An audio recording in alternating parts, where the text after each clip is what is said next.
Good afternoon, everybody. I am Leena, manager at Global Alliance for Mass Entrepreneurship. In an increasingly digitized business landscape, it is evident that digital platforms have opened a world of opportunities for SMEs. We hope to discuss some of these opportunities in the event today. Thank you all for joining us today. I'd like to invite Mr. Sachit Jain, who's Vice Chairman and Managing Director of Vardhaman Special Steels, and Game Ludhiana Task Force Chair for his opening remarks and for setting the course for the next 90 minutes for us. So different stakeholders have come together to make this program together. We have, of course, the government of Punjab supporting this initiative. And I hope today's deliberation will bring out very clearly how this digitization can bring us new opportunities and how we can utilize these opportunities. Ladies and gentlemen, I wish you all the best. I hope in today's program, there'll be a good amount of learning for each one of you. If you can pick out one or two good ideas and one or two contacts to follow up with, it makes such a program useful. Upkarji, again, publicly, I want to thank you for the support that CISU has given to GAME, and of course to the GAME organization for thinking of Punjab and thinking of Ludhiana. And of course, thank you for inviting me to be part of this conference. Thank you, all the best. Thank you so much, Sachit sir, for giving us a great start to this event. I would now request Mr. Rishikesh Patankar. He's Chief Operating Officer, Education, Skill Development and CSC Academy. We'd like to invite him to talk about the importance of digital for SMEs and how can they navigate their way into a digital world. Good afternoon, everyone. Namaskar. Thank you, Leena. Thank you, Mr. Jain, for kickstarting the event. In fact, as you mentioned, the Government of India's focus is on micro, small and medium enterprises. And Ludhiana is not far behind. In fact, it is leading the race. As you mentioned, Ludhiana produces the industrial goods, the machine parts, which is being sent across the world, the auto parts. In fact, it is #1 in bicycle manufacturing in the country. Apart from that, industrial goods and apparel, garments, Ludhiana is #1. And it is rightly said by BBC that Ludhiana is India's Manchester. So thank you very much for inviting me. And I'll be talking about the digital transformations which are happening. In fact, to start with, I wanted to give 2-3 examples of our village level entrepreneurs, as they are called. Then I'll introduce my organization. So village level entrepreneurs are people who are placed at the Gram Panchayat and village level, who are working for benefit of the society. They are taking the government schemes, they are taking the business from the metros and tier 1, tier 2 cities to the Gram Panchayats and villages of the country, because most of the things which are happening across the country are now in the villages. And I wanted to give an example of 2 women entrepreneurs. Basically, one is Geeta Garg, who stays in Jagrao in Ludhiana, and another is Amanpreet Kaur, who stays in Raikot in Ludhiana district. They are our women village level entrepreneurs who are working tremendously well in the areas of banking and providing government to citizen services to the rural citizens, including insurance, pension, the financial inclusion part. They are also part of the BharatNet program, which is providing connectivity at the rural level, at the Gram Panchayat level. That is the aim of the government, as well as our Honorable Prime Minister has talked about connecting all the villages together, and they are helping in that. So I wanted to give 2 examples. Another 2 examples who are doing wonders are 2 senior citizens actually. One is Mr. P.K. Bhola and another is Inder Raj. Both are based in Ludhiana, and they are tremendously working in education, then election, card printing and all that. So various allied services are being delivered, and these are the first generation entrepreneurs. So they are, that is not a family business they are running, but these are all first generation entrepreneurs working in villages and Gram Panchayats of the country. And in fact, in whole of Ludhiana district, we have around 1,000 village level entrepreneurs working at the Gram Panchayat and rural level. And they are being utilized by government, other departments, state governments, agencies, and world agencies as well for various services delivery. Introducing now to CSC. CSC E-Governance Services India Limited is a organization set up by Ministry of Electronics and IT, Government of India. We are part of the Digital India program, and CSCs are across the country. We have nearly 3.5 lakh common service centers, as they are called, which are placed in Gram Panchayat and villages.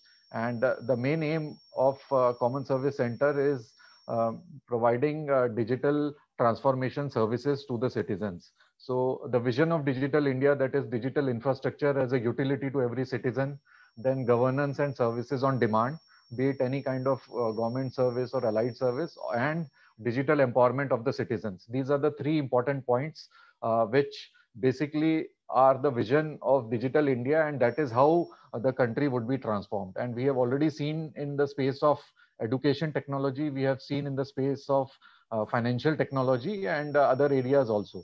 So in fact, pre-COVID and post-COVID, there has a lot of changes which has happened, and there is a digital leap which we are now aware of. India, in fact, has chartered a unique path to digitization, and its impact is basically inclusive, empowering, and transformative. That is the key area here. And India, as you all are aware, is the fastest growing countries in terms of digital adoption. And the gap between haves and have-nots is getting reduced day by day.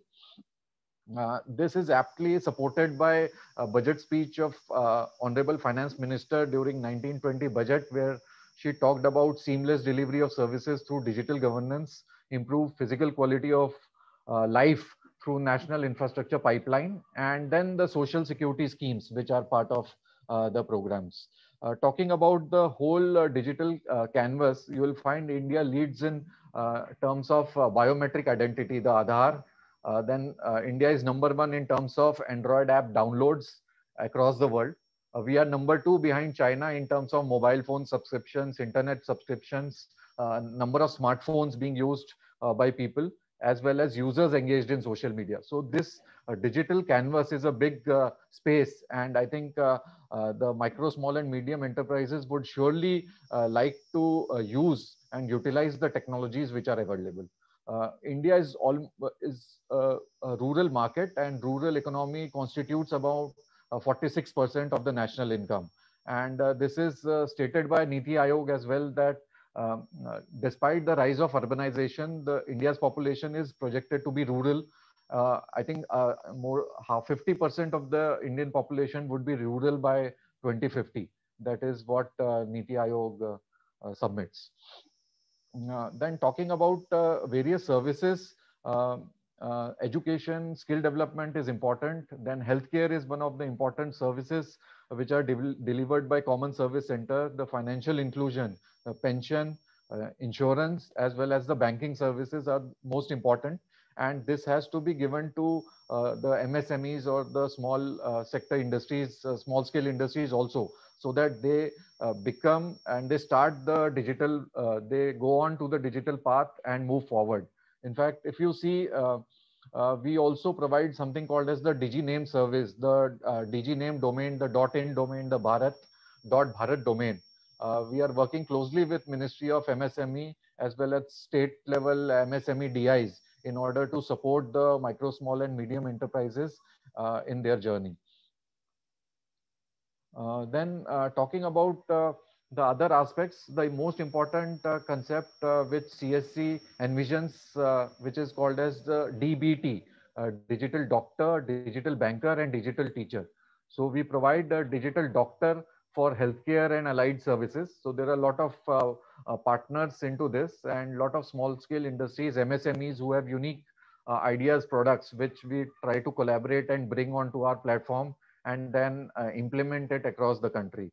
Similarly, in banking, you will find most of the banks are in urban areas. If there are nearly 55,000 banks for 6.5 lakh villages in India. So many people are unbanked still. And if MSMEs need to grow, we need to provide the credit linkages to them. And banking is the most important part. Insurance comes later. but banking is important because we need to give banking services to the MSMEs so that they can grow, they can get loan, they can get credits and move forward. So there are a lot of schemes which are there from the government, as well as there are a lot of schemes from the state government side. But it is important that the uh, bridge we need to bridge this gap and to provide right kind of information at the right time to the MSMEs so that they are aware of the schemes and the guidelines which are available, and they can utilize these schemes in order to move forward. The other aspect which I wanted to cover was basically Gram Swaraj, which Honorable Prime Minister has also talked about, that every village in India, every block or every district in India needs to be self-sufficient for their basic needs. So that is the aim of the government, and we work on a scheme called Digital Village, where each village is self-sufficient in terms of its needs. There may be some products very specific for a particular village or maybe for a particular district, and that is how the district evolves and grows. And that would be true inclusion, and that will bring that will be a harbinger of change in order to move forward. I think that is the mantra today.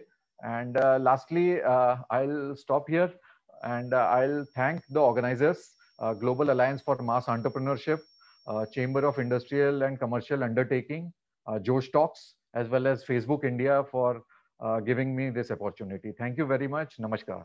Stay safe. Thank you so much, sir. And as you rightly said, the vision behind Digital India is indeed inclusive, transformating, and empowering.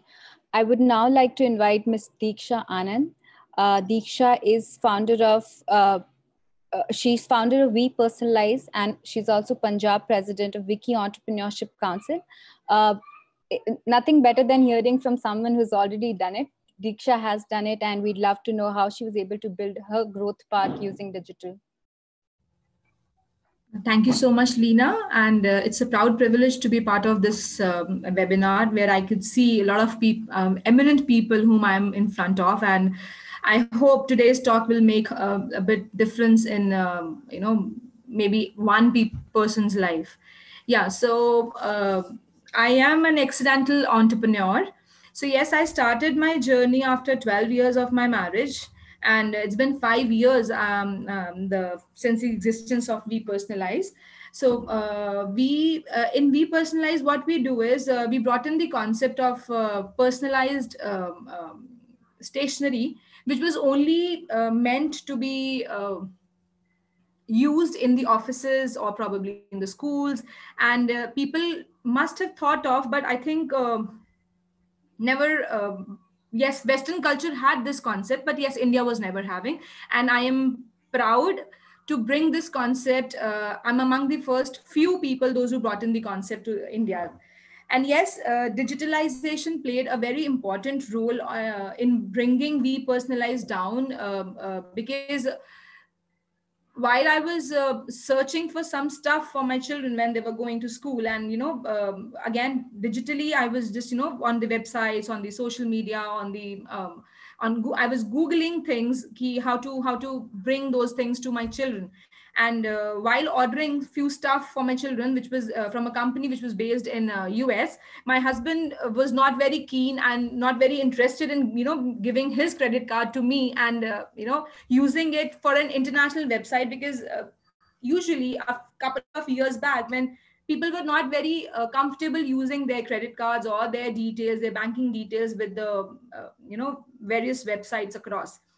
So I took it as a challenge, and I researched, I found out things in the market. I met a couple of people producing all those things, the printers, and a lot of research and R&D had happened when I uh, just a, I would I mean, it is something which when I go back 2 years, making those personalized waterproof labels for my children was not very easy for me, which was just worth maybe $200, and people were selling that same thing for around $500 and half the quantity. That time I realized how people are befooling the clients, or basically how much money that is being involved and people are earning out of it.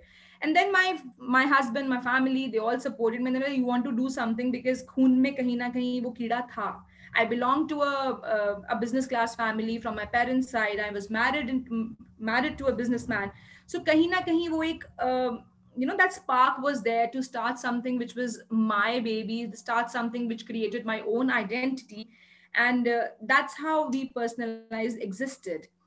And I will not, dilute myself from the topic which we are here together for, digitalization. The first thing first, which was created when the brand existed, was bringing the presence on the social media or digitally, I would say. 5 years down the line, digitalization means, Facebook, Instagram, to an extent, LinkedIn, and a couple of more social websites wherein you can introduce your business, you can introduce yourself. So we personalized was launched. How would I tell people that yes, I'm doing something? I would not go door to door, and I would not go to, I did not open any outlet, I would say. So the first thing was I created my presence on Facebook and on Instagram, wherein I made all my acquaintances aware of what I am starting with. And that's how my acquaintances, and then eventually my friends and friends of friends, they started sharing my page and telling people about it. And that's how we grew, and that's how we people knew about us. Yes, the market initially was Ludhiana, wherein my friends of friends, and my family, my kids' friends. That's how people started getting their work done from me. I started with kids stationery for a couple of for maybe 2 years. I kept on doing kids stationery, wherein they wanted a particular thing and they could not find it in the market. They came to me and, yes, we want this. We want a particular label for our children. We want a particular maybe a small tiffin box for my children. So that's how we started creating that buzz among the children, that curiosity among the children, wherein they found out what they wanted with me. So I became the favorite of all the children, that wherever they'll find something, if they won't find anything in the market, they would come to me, that please call that auntie and she will get it done for us. So that's how we started.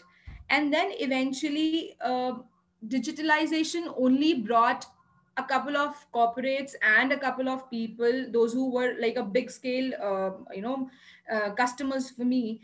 And they came up to me, like we worked for when India's skating team was participating for the World Cup.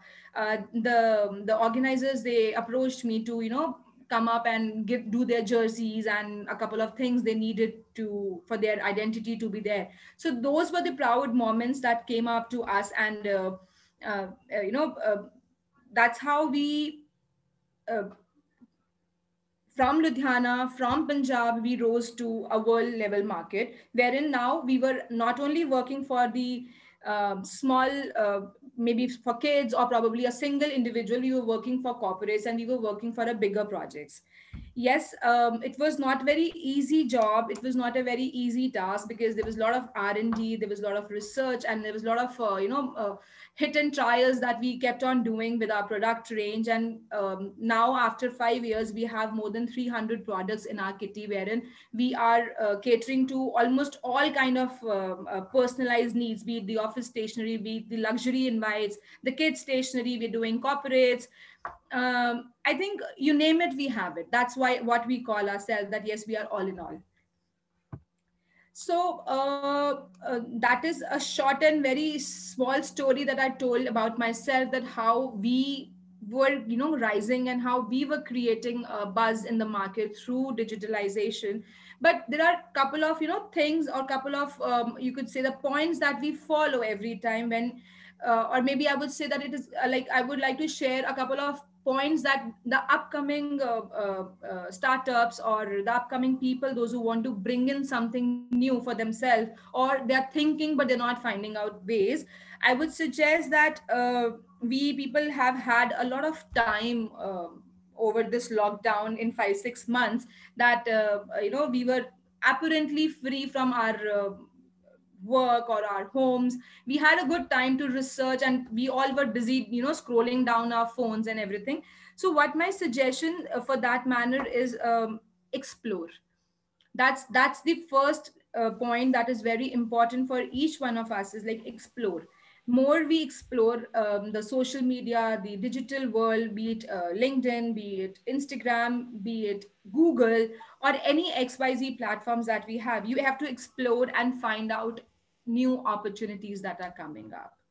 uh, Down the line, 5 years or maybe more, we people did not had much of opportunities, and we people did not had much of exposure to the outer world, and we were not very closely connected to the outer world. Now the digitalization, though I think now we will find a 80-year-old man also on the social media platform, wherein down the line 5 years, the people were not very aware and very not very user friendly to all these devices that we have now. Now this is again a very good opportunity, not only for us, for the youngsters or for the older generation to start new, because now we are all connected very nicely, very I mean, a person sitting in US knows how to connect to a person sitting in Ludhiana. So this is very good opportunity that we people have, closely connected to each other. And that's how we can uh, what should I say, I'm not getting that word. Maybe you have a better idea, and you are just sharing it with me, and you'll not execute it. I have a better mind, I'll execute it first before than you. So explore the market, exploring the market, knowing the people. Of course, networking is very important. Secondly, know your why. Why do you want to do this? Is this thing closely connected to you or not? Whatever startup or whatever thing that you are starting, maybe, let's say for example, a lady making an achar. Why does she want to make an achar and sell it on Amazon? I just came across a story that a female who made very delicious achars is now selling around maybe 25 lakhs ka turnover hai uska Amazon pe. Why? Because the people around her, she, they motivated her, and now they only pushed her on the social media, they only pushed her on the digital platform of Amazon, and now she's selling around 25 lakh का अचार, मतलब कि वो 10 से 12 लाख रुपया कमा रही है. That's how the digitalization or the networking, I would say, or the your people around you who create that atmosphere for you. Secondly, digitalization, how it will help you, you have to strategize those what you want. I mean, if you create something, I know this is my product range, I know this is what I am making, how I will bring that particular thing on the digital platform, the content that I will create, the connect that I will make with my audiences, the appreciation my audiences will generate, and automatically, that's how we people create that impact for our audiences. Thirdly, I think your story, like today I am here, so maybe one person out of 45 or 50 people, those who are sitting here, they liked my story, and maybe they get inspired from me, and they create something not exactly mine, but something parallel to what I have been doing. So you never know how things will bring, who will inspire whom. So digitalization in all creates a very important impact in each one of us to our lives, be it your entrepreneurial journey, be it your on your personal growth. It is just that your outlook, you have to be very open minded to accept things that are coming to you. So that is all for what I have to share. If you know if anybody has any kind of a question, or probably they want to know more about what I have been doing, and if somebody wants to want any of my support in any of the projects that you feel that yes, I can be of any of help, I would definitely be more than happy to support and help. Thank you so much. Thank you, Diksha, for sharing your story. I'm that one person who definitely connected with it. Just Thank you so like, much. I think one of the most important things that you mentioned is that even though it's a digital world, I think it has given us a means to connect in a lot of make human connections possible, connect with people, which was not possible without these technologies. So I think that's wonderful how you've done it. One question for you would be, like, what is one advice that you'd give for businesses that are just entering this digital world, like they're just thinking about taking their business online? What is that one piece of advice or one mistake that you probably made and wouldn't want anybody else to repeat? See, my only advice to the people, those who are planning or those who have just started, is like, again, I would say, is connect to your audiences, target audiences whom you feel like. I connected to my children. I mean, I am favorite of all my clients because by 80% of my client base is my children. So they know what they want. I mean, I have my friends, those whose kids, like, they would say that, call that auntie, she knows what we want, because that is very important. So probably it is my trade. In your particular trade, if you, whatever client base you have, whatever people, those who are your clients, you need to connect to them. You need to understand what they want, what designs I create, what graphics I make for my clients that goes into printing is what they want, what they think of. I basically read their mind. I understand what their demand is, and that's what I bring it on my designs and create it for them. So it is very, very important to connect to your audiences and understand what they want. So you have to manipulate, you have to strategize your things according to what your client, because once your client is happy, one client happy means 10 more clients from them. So that is very, very important for you. Rest, I think, when it comes to create coming digitally, obviously, when one wrong comment about your work would bring your work 10 steps down.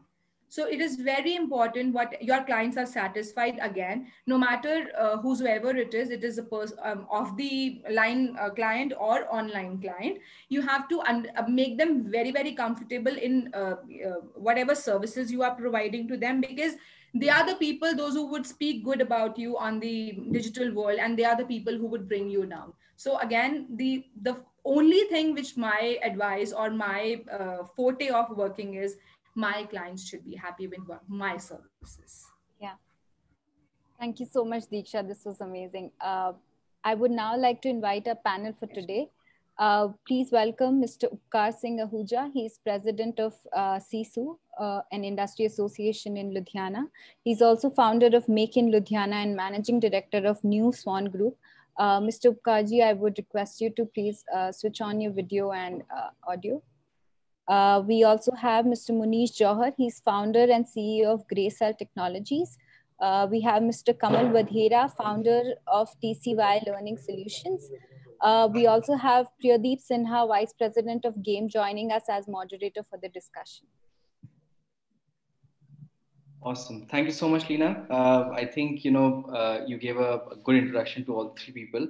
I think what's most interesting is between Ukarji, Kamal, and Munish, I think we have the whole world of business covered, right? So we have services, manufacturing, B2B, B2C, and that was the idea, right? So I think the conversation was for us to, understand, they're not just entrepreneurs, but people who run successful businesses and have done good for the ecosystem. So I think from that perspective, I think they bring a very strong, balanced approach to understanding what the ecosystem needs, and particularly from the digital aspect as well. Kamal, I'd like to start with you. 2008, EdTech, Ludhiana, all three of them seem like, like they don't go along, right? So what happened? Like, how did you go about starting an EdTech business in Ludhiana in 2008? Tell us a little bit more about it. Yeah, hi everyone. So you're very right, PD. So this sounds very counterintuitive. So all these three terms don't go together. But in fact, we had pivoted. It's not that we started with this EdTech channel. So we were into offline training before that for long. So it was just that we pivoted in a big way, since 2008. And the idea for us was very obvious, because we were in a line, where the addressable audience in India is 3 crore aspirants. We are in the line of competitive exams, so simply put. So around 3 crore aspirants every year, unique, and 2.5 lakh coaching centers serving them every year. So that is the kind of fragmentation of our industry. So we were very fortunate to have a very young, ambitious team. So they were hungry for scale. So we used to talk less about bottom line, less about top line. It was more about how many number of students can we serve, every year.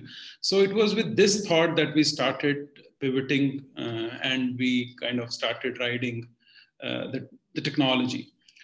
So I would not say that, we've covered a lot, but today while we talk, so we are serving close to 1,200 centers in India, so from every part of the country, and 50 centers from other 8-9 countries. So that really paid off, that thinking, because platform was the, I would say, most logical approach that came out from all the ideas that we were discussing. So now we have aggregated a little over 1,200 centers that run on our platform. So that is what the starting point, the genesis of this platform was. So that was your question, PD, or anything else you want? It was. And I have a follow-up to that, right? So if somebody's starting a services business today in Ludhiana, right? Or in any other sort of tier 2 town in India, or like just in Punjab, what's your sort of key advice to that person? How did they go about their business?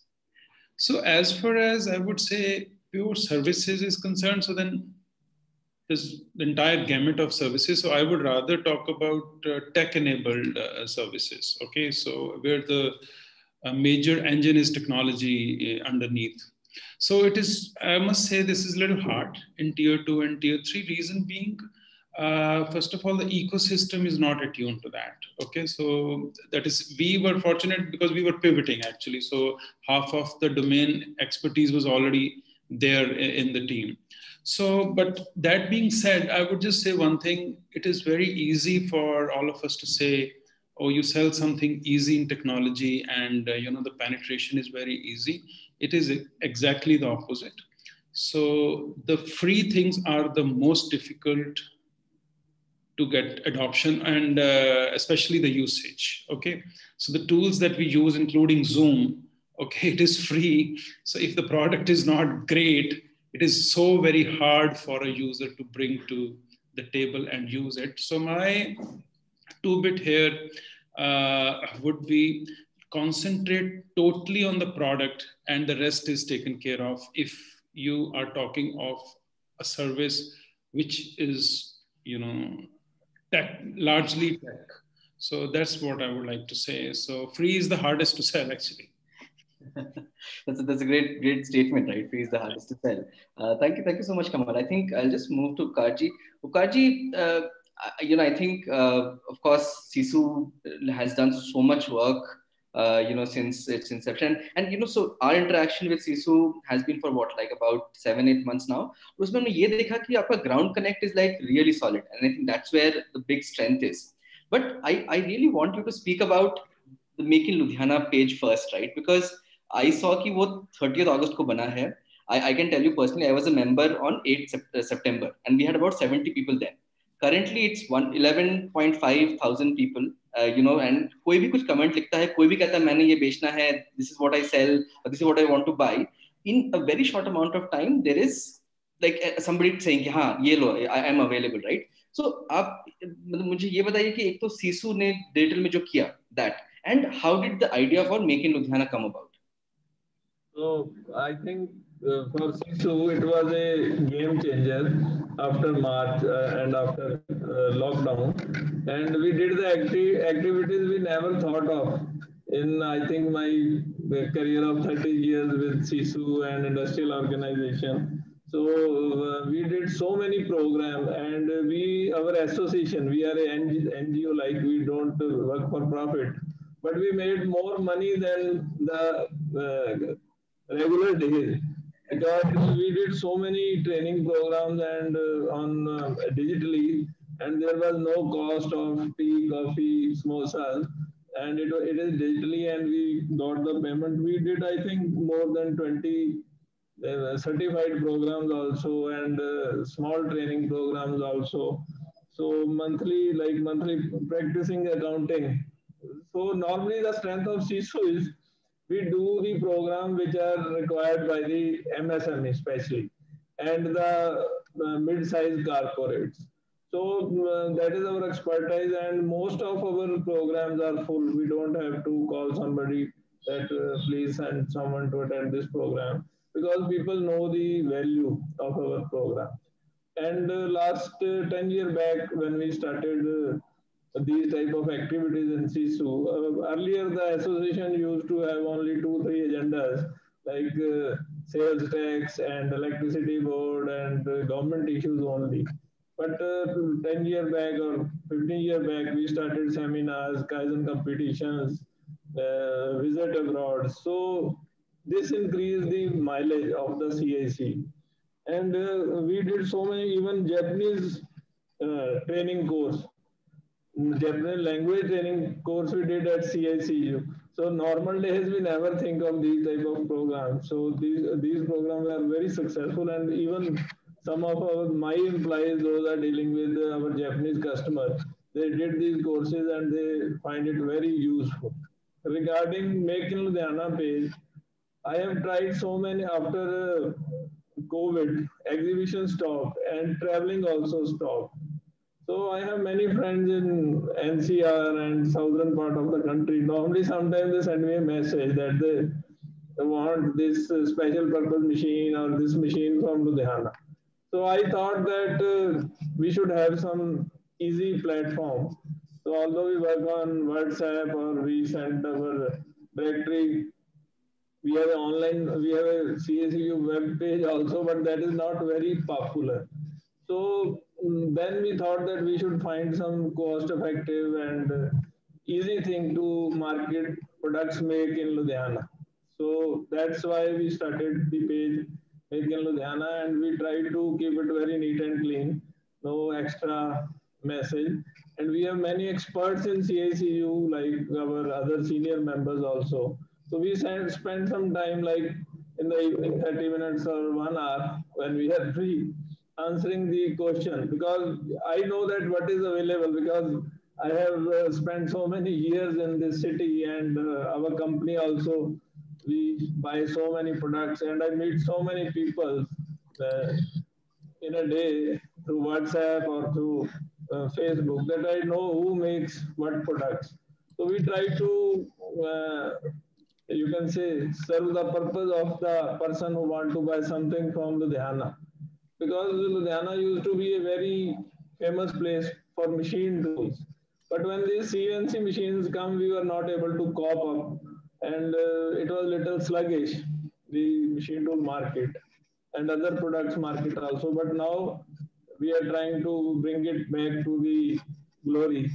So that is our main purpose. That जैसे है ना कि लुधियाना का made in Ludhiana जहाँ भी कोई बोले तो it should be taken with respect. ये नहीं लगना चाहिए it is a Jugaadi city, or this is city of very, you can say, uh, not educated or unsystematic people. So that's value we are trying to add with this page and through CIC. Thank you. Thank you, Kaji. I think that was a wonderful setting to talk about Sisu and Make in Ludhiana. Munish, coming to you, you started a technology company in 2004. And it was, again, at that point in time, I don't think Chandigarh was also like a well-established hub, right? I mean, when we spoke like this year in February, you said that I think it's still building, right? It's not there yet. So in your sort of experience, I'm pretty sure you currently work with a lot of global companies, but you would also work with companies in and around Punjab, right? So do you see that the true value of digital is being understood, and if that understanding has improved since the COVID has struck us? So absolutely. When I started in 2004, it was very nascent at that point in time. And Chandigarh primarily had what I would call all service-based companies, right? It's been almost 16 years now. And now it's very heartening to see that people are now gradually moving away from service-based companies to product-based companies. Product-based companies, we're seeing startups. You are now seeing the ecosystem is really kind of now maturing, maybe after 15, 16 years. But what you cannot take away is the service companies kind of laid the foundation for all of this, right? They kind of kicked off everything, and this is it was the natural progression, so to speak. But now you're absolutely right. Digital is pretty much, even for an organization like ours, despite being in business for 16 years, digital is the only medium that we use, right? When we reach out to audiences, digital is the only way to go.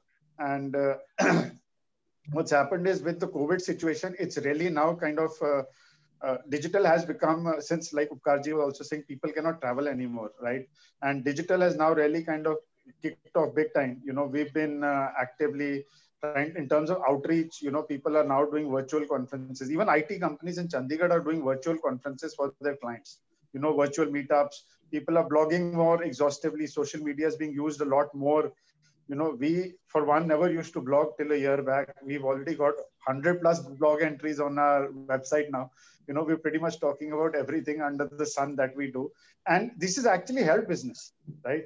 The COVID situation basically has now what, you know, the fancy term used for it is digital transformation. You hear it all over the place. Companies are now, so it's been a bane and a boon both. The boon being that a lot of companies then realize that they have to go digital if they have to survive. This is something which is not going to disappear quickly, you know, maybe 2022, 2023. People realize they have to move online. They have to have a digital presence. You know, a lot of companies over had basic, let's say, Facebook presence or Insta presence are now kind of setting up online shops, you know, using softwares. All of a sudden, there is this new boom. You know, business has really kind of picked off. Because even domestically, we've noticed, you know, we never used to do domestic work. And all of a sudden we have schools kind of reaching out to us and saying, we want to digitize our online admission. You know, we want to make it touchless, so to speak, you know. So COVID has opened up so many new business channels. It was not very evident probably around 3 to 4 months back. Things did look bleak at that point in time. But now, you know, people are kind of adapting, and because of adaptation, you know, people are innovating also. So innovation is kind of driving, you know, you now go to restaurants, they've all opened up now. You don't see menus anymore. You simply see a barcode, right? You scan the barcode and the menus on your phone basically, right? So there is a lot of that innovation happening, and digital is the primary driver for all of this. So I think so digital will now become even more, it was important before, but it's going to become even more important in the coming years. Awesome. Great. Thanks so much, Manish. Kamal, coming back to you, you know, like, so small business, like SMEs, you know, I would leave the medium-sized businesses out of this, trying to reach to customers using digital means, right? I mean, how do they, like, I'm talking about both new businesses and talking about existing business as well. How do they start that step? What's the first step to getting there, right? Because for a lot of businesses, it's counterintuitive, right? That to go digital, because you don't need to. Your customers are all offline, right? So how do you navigate that journey? Where do you start from? So look, just one example, which my senior friend, Mr. Upkar Singh, he just described. So how for their own organization, you know, what kind of traction they got so early, within 30, 40 days or so. So compared to what he said, that would just be a 101 actually. So let's divide it into two parts. The first is B2C. So regardless of what business we are in, I think it has become almost inevitable for us to be on platforms like Flipkart, Amazon, and such, so that we create visibility for our name, for our product name, brand. Okay, so product description is laid out very, very well on those platforms. So I understand. So the businesses we are in, so that's not a core competence, but there are now third-party vendors / companies are there that do everything for you, right? From how to put your product on these platforms to SEO, to giving you real-time inventory status, so that because your product is being sold on many platforms, so they would tell you what the latest status of your inventory is and when should your next lot be coming. So this is the, I would say, investment we must do as far as the B2C channel goes. Now coming to the B2B platforms, it could be an India Mart or an Udaan or others, where people would come and try to buy your product in bulk because they won't sell one product at a time. Okay, so that would happen only when you have earned enough ratings and reviews, which is your real digital currency through the B2C platforms that I just mentioned. Okay, so since now on these B2B platforms, you're selling in bulk. So most of these companies assign you account managers also. So that help you in facilitating your business there. So they would help you in everything regarding your business. Now, third is if you really want to set up an e-commerce version of your business, then there are platforms like Shopify. Okay, so they would completely help you go online. So right from your order processing to your payment gateway to your customer feedback desk, everything. So the complete ERP would be provided by them. So it is, I would just say, so summing up all these. So in all the three cases, it is not that you have to reinvent anything or you have to do the heavy lifting now. Everything has been done. All we have to concentrate more and more is to earn that currency of ratings and reviews, which eventually would decide later on whether my product would outsell yours or yours would outsell mine, assuming both are at the same level. So the late entrant would always be at a disadvantage in the online space, I have seen. So in some cases, it becomes winner take all stories also. So we have to be very careful in this, unless we have a very clear, I would say, differentiation in the product. So every delayed entry on the online platforms is an additional cost to the organization. So that's my, very well put. You essentially laid out the entire field, and I can actually then take the next question to Karji. Karji, Ludhiana is known for textiles, known for auto components, known for all kinds of manufacturing. Now, manufacturing companies which typically sell B2B, right? For them, do you think digital is still a very sort of, based on what you have seen in Ludhiana, is that, do they have a path to use digital to start getting new customers, or has that not yet worked out? And what is your submission of that particular aspect? It's very important these days. I'll tell you my story. We have a small plant where we make bicycle components, that is bicycle baskets and these type of products. But because of COVID, less funds government is giving to tenders. So bicycle is in boom, but our products were down. So we started selling some product like laptop stand, laptop tables on Amazon recently. And we are getting this business very good. Because on digital platform, you don't have a cost. You don't have to print the catalog. You don't have to go to the exhibition, and straight away you can start the business. So even one of my employee, he was working with us. He started online selling of some, you can say, ornamental products and decorative products. But he is getting made outside. He is just using his computer and ideas to make these products, and he is earning very good amount.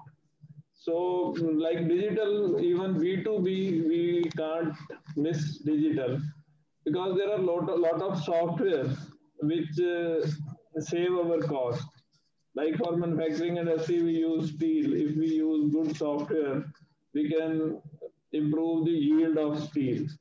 Even our textile manufacturers, they have some problem of color matching with their customers, some communication gap.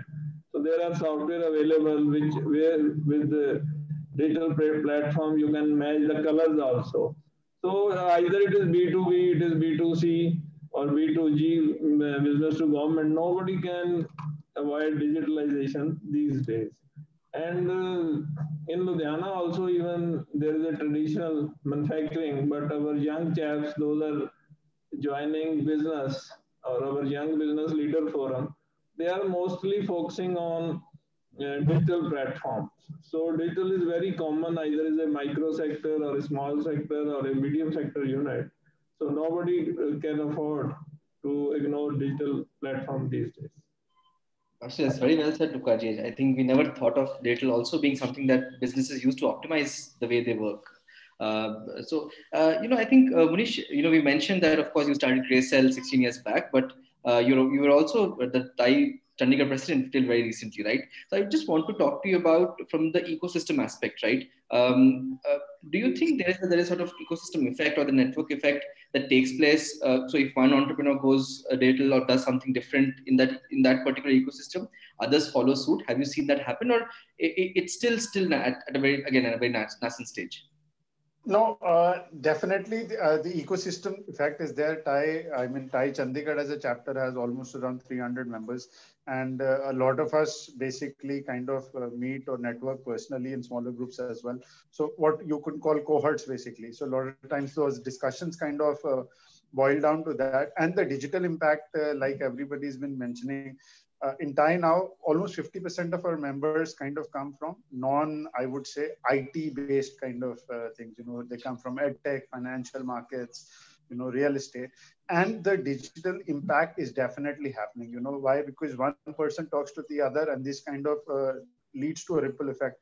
Like Mr. Vadera was just mentioning about Shopify as an example. So I'm just giving an example how this thing kind of works. So I'm a runner basically. So in the morning I run with a lot of folks, and I didn't know one guy ran one of the largest B2B furniture suppliers I didn't know for 2 years. We just ran together. So he kind of reached out and said, I need a website. And as soon as we did his website, he was so happy. He told 10 other people, and 10 other people who were runners. One guy manufactures door closers. He says, yeah, why did you make our website? So you see, this ripple kind of happens, is definitely happening. One person goes, talks to the other. And, because now everybody wants to kind of go online, have that presence. Like they were mentioning, it could be a pre-requirement for B2G also, your website, what is the social media presence. And this is all of a sudden become very important for everybody. COVID, the situation has kind of forced everybody to rethink their complete digital strategy. People might not have had any digital strategy to begin with, but now all of a sudden, people are kind of saying, okay, this is extremely important. I do not have, Shopify was one example. So this also is happening. Initial people go to Shopify. Then once you're done with Shopify and business takes off, they realize Shopify does not suit my needs. This is where providers like us kind of come in and say, okay, we'll move you to the next level now. We will migrate you from Shopify to a custom solution, something that fits your needs. So this is like a chain reaction, and there are providers at all stages, at all different stages of this digital strategy or transformation, so to speak. As people kind of grow, they kind of move on to the next level. But now digital is a be-all, end-all kind of enabler in this entire thing, regardless of whichever domain you might choose, right? It's kind of IT is a backbone, digital is a driver. Take examples. I also wear a hat of an angel investor, till March. And this was purely, I had invested in this company called Airmeet. And all of a sudden, Airmeet's India's answer to Zoom, right? Yeah. Who would have known in February, the check was cut, and March this happened. And look, where are we in November today? Airmeet has really taken off, they're pushing. And everybody is being forced, PD, to kind of make that transformation. I have been talking to these folks who run this Chandigarh Military Literature Festival, right? And their event was all offline. Now, all of a sudden, everything has to go online, website, the whole shebang, social media presence. So everybody is being forced to think of digital, and this Military Lit Fest is run by retired army folks, and, everybody did their homework before they came, even spoke to me. They had a list of all these companies. These guys do events online. This is how we plan to do this.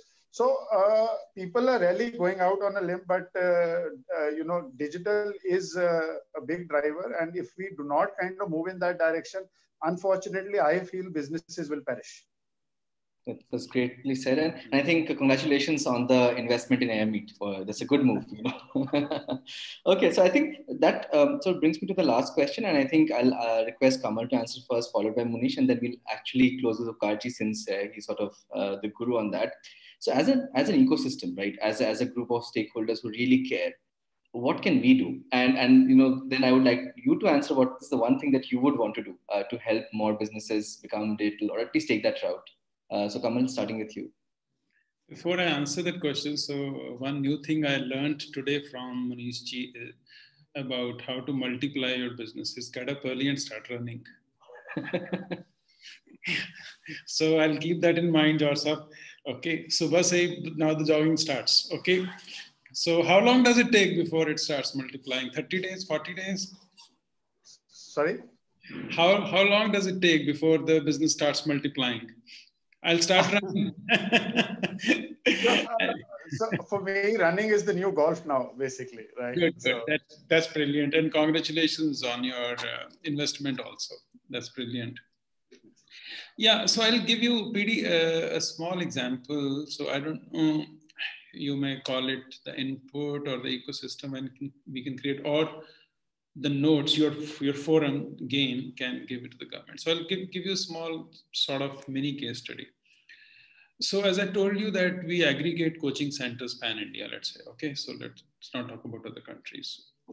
So in our sector, we see, so it's true of most B2B sectors. So the suppliers are very, very small in size, okay?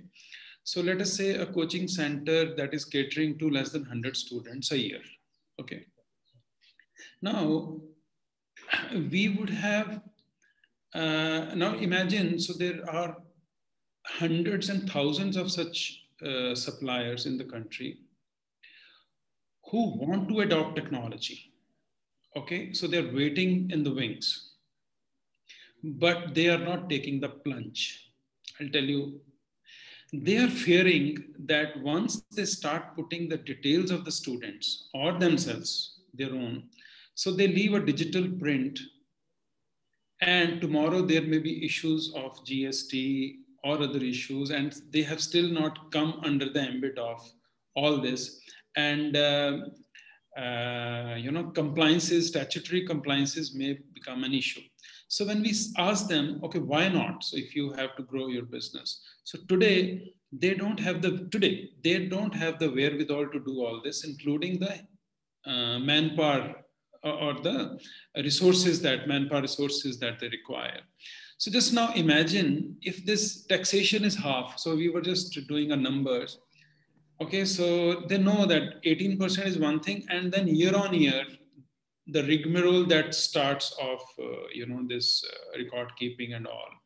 So of course we want that, everything of theirs should be in the books. But if this taxation if the rate of tax is much, much lower, you would see the total collection would be much, much more. And there would be a large, unthinkable chunk of people that would come, they would be taxpayers. So this is one thing that we have noticed, that despite their pain point, despite knowing that what they are losing out to, and they really want to be in the game, in the digital game, but because of this, they are not taking the plunge. So this is what we have noticed in the last 6-7 months. So that's our first-hand experience. So this one input you can give your platform, because you guys are well networked, and I think you can represent this case. Will do. But my question also was, what would you like to do? What sort of, so one area where you would like to contribute and help more entrepreneurs get there? So I think the only small contribution I can make is to all the young entrepreneurs there.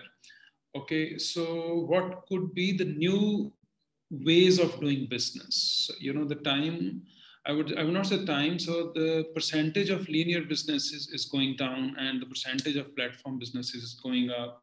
So how big the gig economy is becoming, how the rules of the game are changing.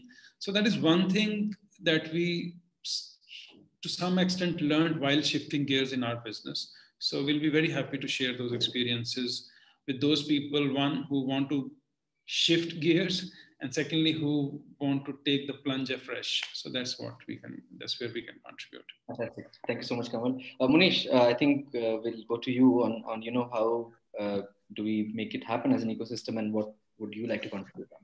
So, PD, at a larger level, it's organizations like Game, TIE, the Ludhiana industries, we need to get all these stakeholders at one place also at some time, to kind of get all the key stakeholders on the table to kind of discuss, for us, for example, staying in Chandigarh or doing in the IT world, we kind of live in our own bubble.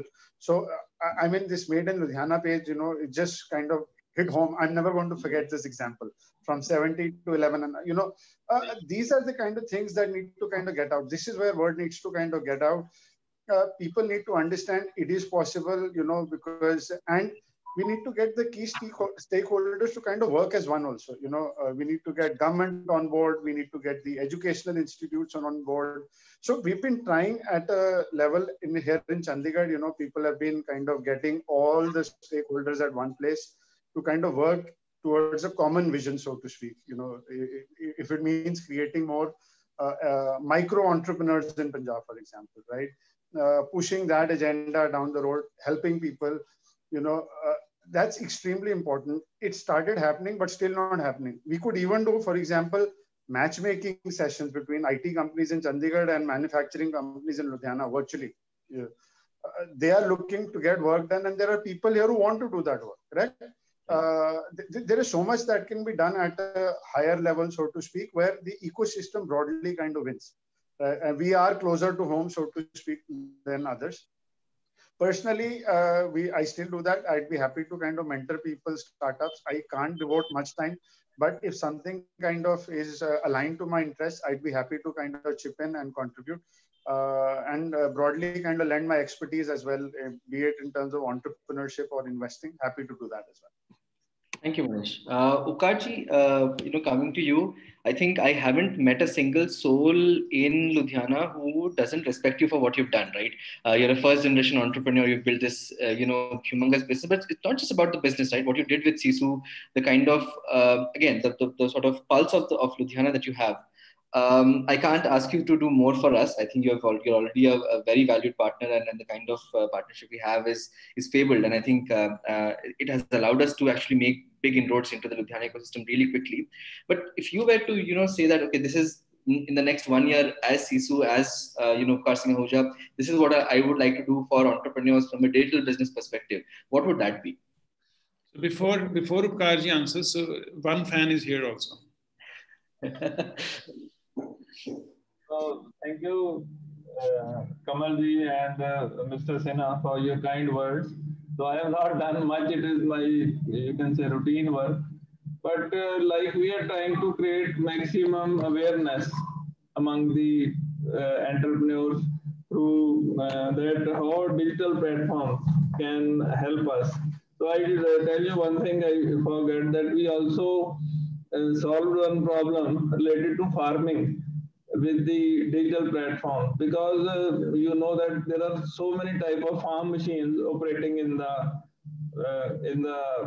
farms, and the spare parts are always a big problem.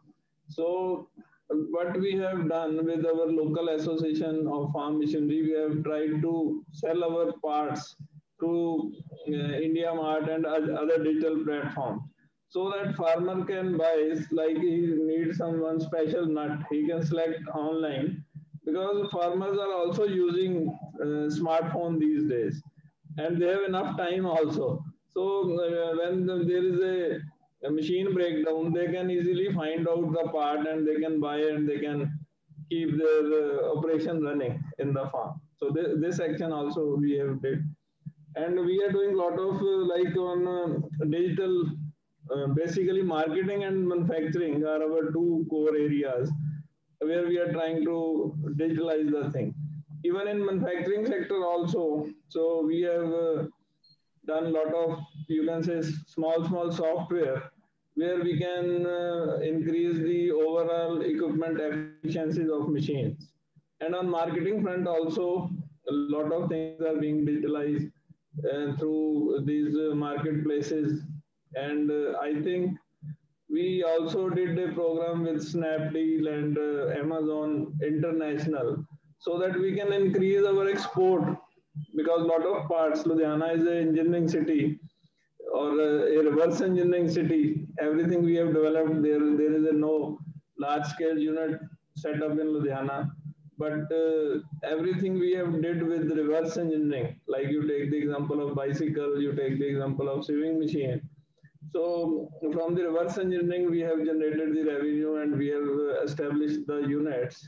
So we are trying to do it in exports also.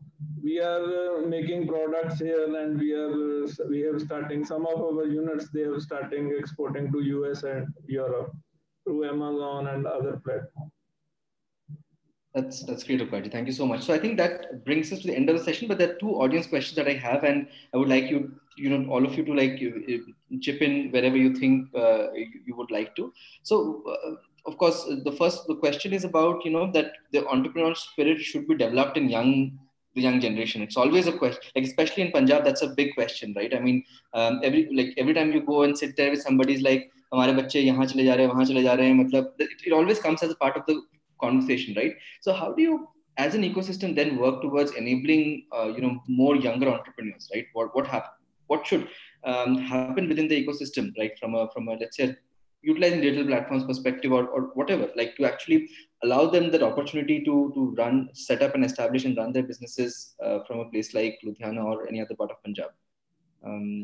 Happy, I don't know who would like to start with this. Yeah, Upkarji, please go ahead. So at CSU, we started I think 10 years back, we started a young business leader forum. You see, the youngsters, those who join business, sometime coming after the college or after the education, they feel very lonely in the industry. So we created a network of around 500 youngsters, those who are planning to join their family business, to create a network so that they can share their views, they can share their problem and solve it collectivity. And it was a very successful model.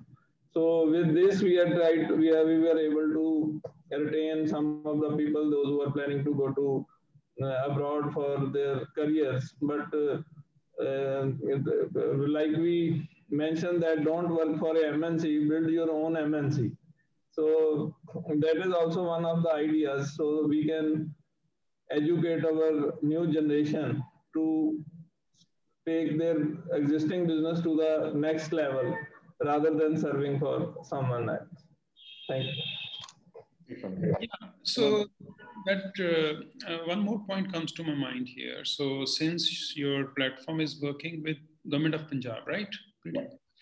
Now, the other day we had a discussion that was a tie, I think, so a few weeks back. So similar question was asked of me. So again, first of all, I think entrepreneurs don't need government help or anything. They just need more freedom, I would say, less interference actually.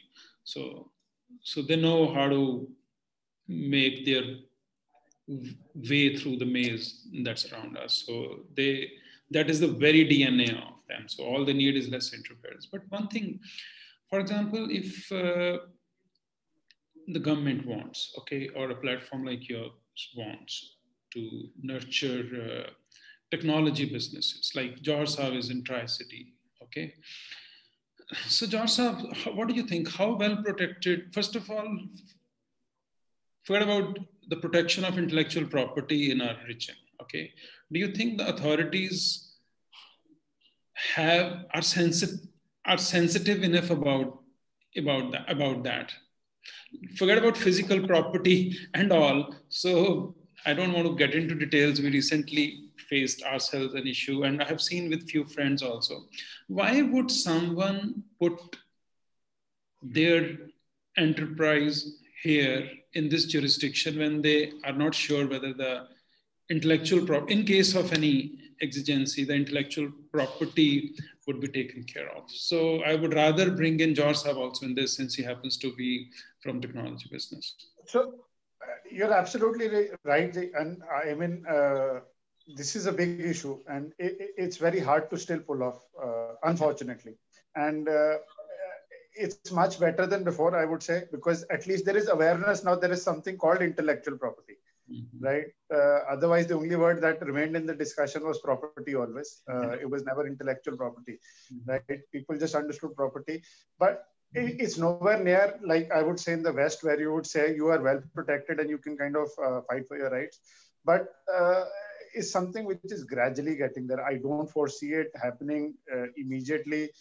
I don't know if you see in the startup world, it is still happening with this startup called Khata Book and some other company kind of now fighting it out because they're both backed and they're both saying you have infringed our IPR, so to speak.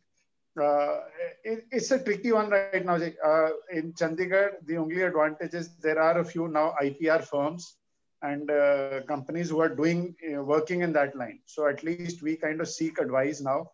Okay, how do we handle such situations? So even 5-10 years back, it was not possible to do something like that. So what I wanted to convey was fine. So in the ecosystem, so here largely the enterprises are debt financed; they're not venture financed. Understandable. So youngsters would go to Bangalore and Gurgaon. They would try to raise money there. So if it is hard for them to hire certain type of talent here, they would rather have a small team in Bangalore. But what would you do in such a case? So when, as I was saying, the jurisdiction happens to be here, in case of any problem, so you have to fight it out here.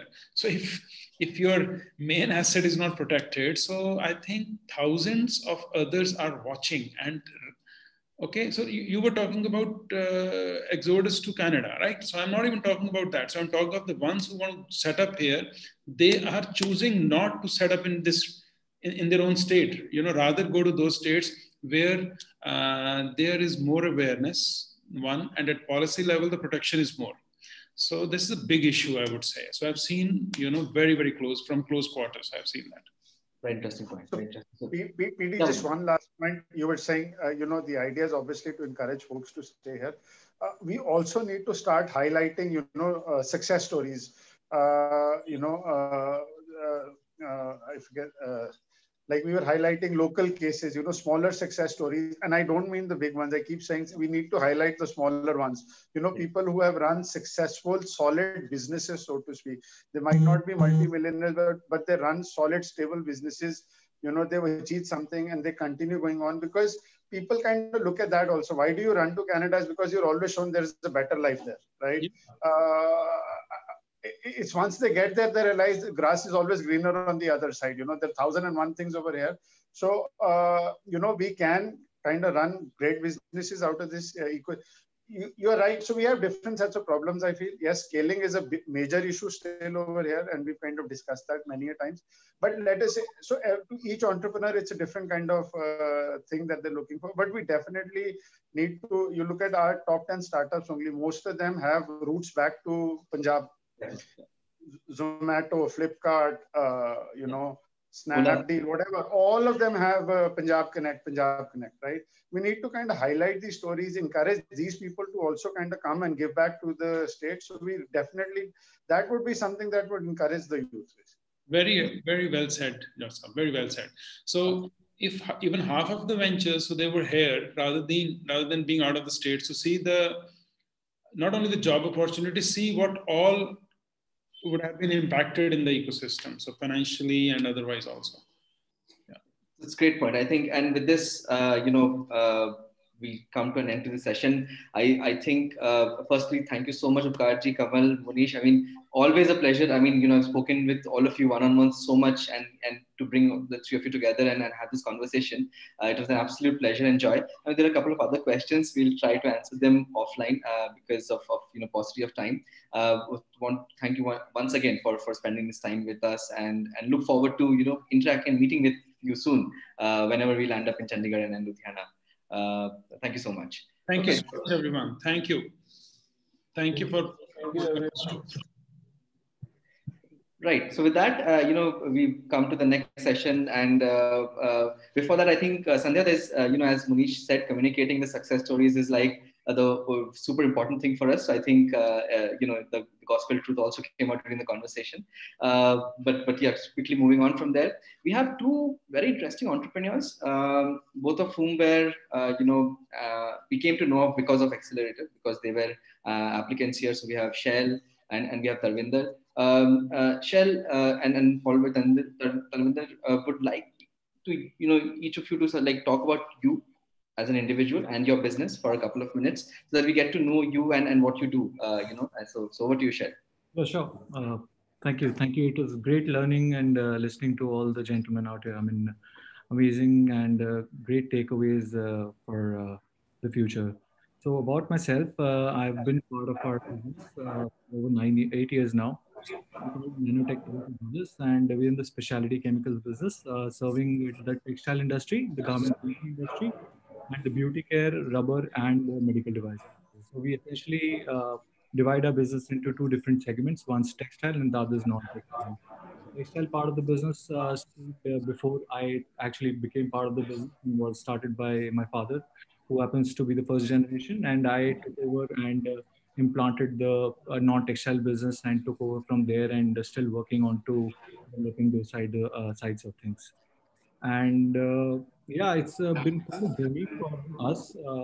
I mean, especially being a single man run show with my father taking care of most of the things and having to pass on the baton to me with the with things which are prepared to take off and offering a platform that could very well be developed from a stage that there is.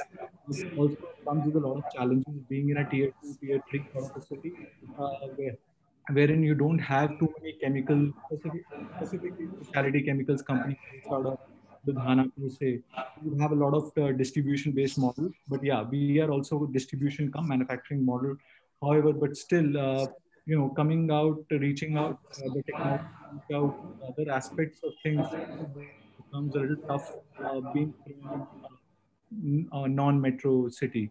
Those kind of challenges you always have to face and take them in a stride and try and solve. But and as everybody else was talking about the compliance with the API authority not being and the governance not being strong in our country.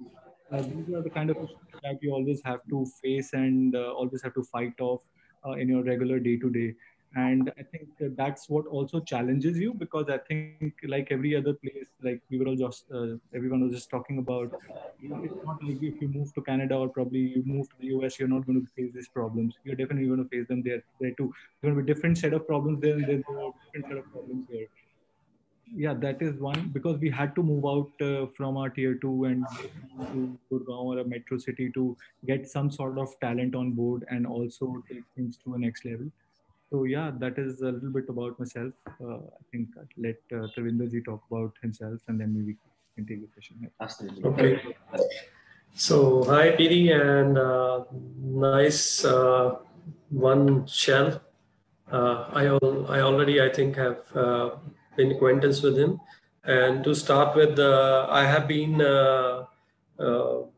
watching, or I have been being motivated by Upkarji and the gentleman from TCY when I was serving the service industry as a job-oriented person. These were the guys which I looked upon when I worked with Intel and when I worked with HCL Infosystems. These were the guys when I looked upon that, yes, if I'm going to start something in my region, like these are the guys who have achieved big, and I would obviously was motivated with these kind of guys. So it was great today sitting on the same panel and the same discussion forum with these guys. So I'm feeling, you can actually see the kind of feeling I'm having right now. So yeah, so that's kind of proud kind of feeling, good feeling. So to tell about myself, I started from MNCs, working in MNCs, and I started as a software implementation and software automation engineer over on those kind of companies. But slowly and steadily, I thought that I should start something of my own, because I had my own ideas. Whenever I went to different industries, different corporations, I found that there were certain niches which were not being served well. There were not proper solutions or proper processes in place to serve those kind of niches or needs. Always I thought that these are the ideas I should pursue on my own. And I started my own venture in 2011. And it's been around 9.5 years now. The journey's been great and the God's been graceful. Uh, I have developed a team in our city, Ludhiana. We have a team of around 35 people. And then a couple of years back, I opened a branch in Mohali as well. So we have around 25 people in Mohali as well. Being expertise in e-commerce, e-learning, as well as system automation, process automation for industries. So these are all niches. And recently, as you guys were all talking about digital media and digital platforms, so from past couple of years, we have also developed expertise in building social media platforms and social media applications kind of thing, multimedia applications, crowd oriented applications. So that is another feather in our cap, which we added in the last couple of years.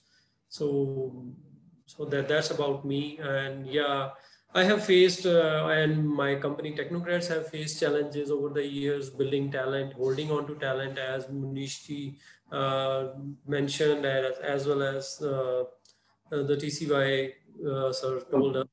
Yeah, the he actually touched a very sensitive point, and that was protection of our intellectual property.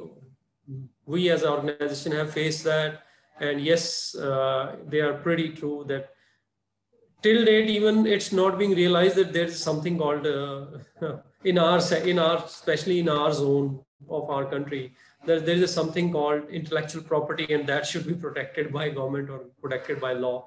But now I think as technology has widened a lot, and there has been a lot of awareness around it, so there are a lot of security companies and there are a lot of security solutions available out there which we can actually adopt, sitting whether we are even trying to plan an organization even in a rural area. We can actually get protection from those kind of companies to protect our intellectual properties rather than relying on the government agencies. We should be self-aware again. That is a kind of problem which we entrepreneurs should look like a problem, look into like a problem, and we should try to find solutions on our own, as that's what our DNA is as an entrepreneur. So that's, I think that's a good output out of it, that yes, this is again a challenge which we should look to face and we should look to overcome rather than relying on the government agencies. What I got out of it, I was also facing this challenge a couple of years back, but then did the grind, went through it, and then yeah, found some things which can actually help us scale and as well as protect our intellectual properties. Fantastic. Great. Thank you, Darvinder. I think, so I have one more question for, both of you. And since we are, here and we are talking about digital, it wouldn't be right to not do the shameless plug about Accelerator. So, want to know two things from both of you. I think this time we can start from Darvinder. First, what got you to apply to the Accelerator is question number one. And question number two is, as a business, what digital steps or processes or technologies or platform do you use? I think that's my second question. See, first question is an interesting question for me as well. As you guys were mentioning the unicorns which were established in India in past 5 years, I have been following those unicorns very closely, whether it's been Zomato or Flipkart or Jabong or the mergers. And all along the time I was thinking, man, why should not Punjab have one of the unicorns? Where is the unicorn from Punjab? Why I'm not able to see that? So like I have been thinking on different ideas, different, as you can see from what I'm mentioning, I generally have a very keen eye for business problems. I generally have a very keen eye of like what kind of problem general public or general customer base is facing. So whenever I see some problems, I tend to grind a lot to find solutions or to like make some concepts which can actually be developed as solutions. So but that's the point. As a first generation entrepreneur in my family, especially in the technology space, I don't find much guidance. I don't find much, you can say, at least some kind of enlightening and enlightenment going forward, that this is the way. If you have an idea, if you have a concept in your hand, and if you want to bootstrap it, and if you want to start working on it, so these are the challenges you will be facing. You should be prepared about these, or these are the different, as we were also talking about permissions from different agencies or different kind of departments that may be involved. I'm not aware of them. So that actually, when I saw that there is something like Accelerator Ludhiana, and first or second generation or third generation entrepreneurs will be guiding us that how we can proceed further with our ideas and develop them into, maybe someday, maybe me or maybe Shal or maybe someone else will be growing a unicorn in Ludhiana or Chandigarh. So that will be a proud moment for our upcoming young generation. That's what I actually want to show my young generation, especially in Punjab and Haryana. Just leave the Gurgaon apart. Apart from Gurgaon, the entire Haryana region is again, and even the Himachal region is again. So the only thing the kids think about these days is just do our graduation and go to abroad. Man, seriously, we never thought about these things. We were all about our aspirations. We were all about our dreams, and we were all about our bringing value to our society and adding to our culture. So that connects me a lot. So that motivates me, and I want to be part of some of the unicorn, maybe any of the unicorns being developed in our area, and that what motivated me to be part of the Accelerated Ludhiana program. Thank you, Darvinder. And the next quick question on what technology, like digital platform, do you use as a business? So we started working on Upwork. You guys may have heard of that. That is a marketplace platform. We have very established presence over there. We have been working there from past 9 years. But apart from that, Clutch is a very good digital platform which provides a lot of references and a lot of reviews. There are other platforms like App Futurize there. And LinkedIn has been a great source of building network and spreading our word around. To a little extent, Facebook has also been helpful to be connected with our community, our clients, as ma'am told us that should be our priority, to be connected with our clients. So I was all about, at that time I was thinking all about that, man. Did I left any channel, or did I left any stone unturned? Any of client was left, because she's actually telling a fact which should be followed. So yeah. Absolutely. Thank you. These are the kind of platforms we leverage. Thank you, Darvinder. Shal, over to you. The two questions for you as well. Sure. So seriously, for me, it was my addiction to my screen. So I was on Instagram. I Insta a lot. So I saw the advertisement on Insta. I thought I'll just shoot out an application, and then you guys got back, and then that's how the Lena got in touch, and then that's how we started.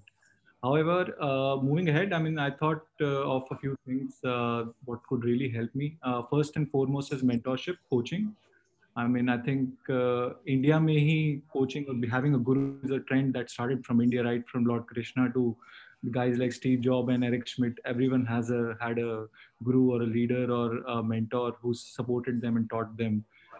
For that matter, Steve Jobs and Eric Schmidt had a common coach, Bill Campbell, his name is. So I've always heard and read about coaches having been training a lot of entrepreneurs and taking them to the next level, and training them not just for their professional lives but also grooming them for an overall structure and helping them run a direction for their life. So as my father also puts it, that you need to always sharpen your saw, moving ahead. So that was one of the aspects. Second would be overhauling of systems and processes in the business. When you're 50 and when you're 50 in strength, and when you're 200 in strength, and when you're 500, you cannot run with same processes. The old processes become obsolete, and then you have to keep moving on and add new processes and systems in place. So one second would be that. And third would be strategic investment. Coming from a family business background, you never tend to look at the investment side of things. You see a lot of companies holding, getting investments, and getting funded through Ps and VCs and all that side of things. But coming from a family business, we always like to grow organically, stay bootstrapped, put in promoter's equity, and move along those kind of things. However, I think it's time that businesses started to look at those kind of things and alternate sources of funding and try and review and see if something else could be generated. And similarly, we in the past few months, we've established another company within our umbrella, which we are thinking of going in that route, and we're trying to get on some institutional funding in the times to come. So looking at those kind of, these three are the basic aspects. And the second question was, how has our social media journey been? Or technology, like for example, you run a chemicals business, right? So has digital played any role? I'll talk, since we're talking about social media, I'll talk about social media itself. And because, why? Because it is quite related to the question that you asked of Hardy, that how can a typical manufacturing firm get into a social media space? A very boring, how can you make a boring business look very interesting to someone who has nothing to do with it, is basically the question. And we similarly come from a business that is not very well understood by the masses or the common consumer. These are specialty chemicals that go into substances or things that are going to be used by a consumer, be it a textile or a personal care product or a medical device or a rubber-based product, but never going to be used straight by any consumer. Right. So we started to focus on social media about a year and a half back. And how it started was just generally, I mean, we thought of going on LinkedIn and establishing a page like everybody else and started to put out. But the only thing we were really concerned about is that how we need to make sure that our messaging or our communication remains very subtle, because you are a B2B company, you're not a B2C that you can go all out and all loud about what you're doing and what you're not. You're not a Lay's or you're not a Pepsi or a Coke that you can talk about everything and anyone. You have to be very specific, because your audience is also going to be very selective. You only understands what you're going to communicate to them. So we were very careful about that. And second, we did not want to run out of resources. End of the day, we are a small, medium organization. We don't want to be going hung dry post 3 months of putting out all the content. So we learned over a period of time, and we pivoted actually, and we realized that you can create content out of thin air really. There are other companies who are talking about buying a new sofa for their lounge and putting out a picture of the sofa on Facebook, on LinkedIn, on Instagram, and everywhere else. So that's what got me kicking and realized that you can actually create content out of thin air. Everything, even what we're talking about right now, is content, right, for a lot of people. So, so those were a couple of things that led us to be on this platform. Other than being on social media, we were very selective, and we are still only on LinkedIn. We plan to get on other platforms, but we are currently only on LinkedIn. Other than this, our SEO has worked wonders. We started SEO about a year back, and good God's grace that everything moved online, and now people are hitting searches a lot, and that's paying us back. And we are one of the first company in India and first few in the world to probably have developed an mobile application for our personal care ingredients for our consumers. We just launched our app last week, so we're happy about that. And when you talk about B2B per se and overall B2B at the environment, and how can a B2B environment work in a scenario where you cannot really now go out and visit or meet your customer in person, because you cannot sell a technology based product just over IndiaMart or just over phone. You have to actually go out, pitch, explain the technology, and then probably get hold of some sort of a trial order, and then probably proceed ahead. So in that case, we've learned that Zoom can save you a lot of money, time, effort. Not just Zoom, all the online platforms can save you a lot of time, money, and effort. So that has worked quite wonders for us. And we've realized that we've not really lost business, but we've saved on a lot of effort, time, money, and energy by being online with our customers and probably clients, and pitching them through the means of video, than actually going to travel to them. And they also appreciate and realize the amount of effort that goes in when person vis-a-vis person actually meeting them and otherwise on a video platform.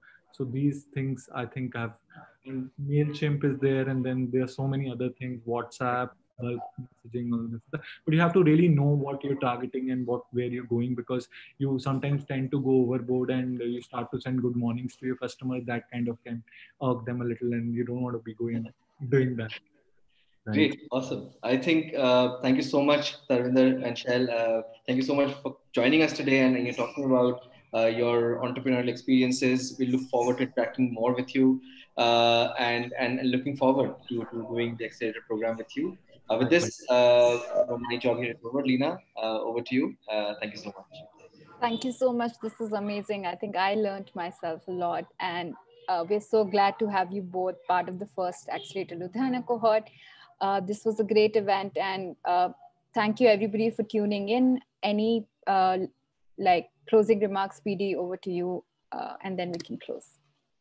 Oh, fantastic. Okay, so I think right from when Mr. Jain opened, and we had Mr. Rishikesh talk about what CSC has done, right? Going on to entrepreneurs. So we had Disha first, and then Okarji, and Kamal, and Munish, and then Shell and Tarvind. I think broadly, what my big takeaway was, no matter what kind of a business you are, no matter you're doing a B2C or a B2B business, you're in services or in manufacturing, there's always an opportunity with digital, and I think that's the big takeaway. Like some of the lessons, like for example, Shell saying that hey, we are on social media and we have built an app.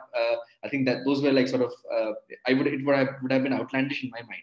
Even like 10 minutes back before he said this, right? And similarly, when Upkarji said that to optimize processes, you need to use digital as a even a manufacturing business. I think that's where the one of the super crux areas lie. And if you really, the message to all kinds of businesses is, if you really want to take your company a step above where it is today, it has to be, you have to use digital in some form or another. I mean, got to figure it out how it works best for your business. And with this, we are at the end of the session. I would like to thank each of our speakers and our partners here, Sisu, Josh Talks, and the support we receive from Facebook India, the wonderful work done by your story team as well as our game team. Always a pleasure to have everyone here. And we look forward to starting the Accelerator Ludhiana program with Kaji support in early January. And we're really looking forward to actually making a difference in the Ludhiana ecosystem, then the rest of Punjab, and the rest of the country after that. So thank you so much. Have a wonderful day, and thank you so much for tuning in.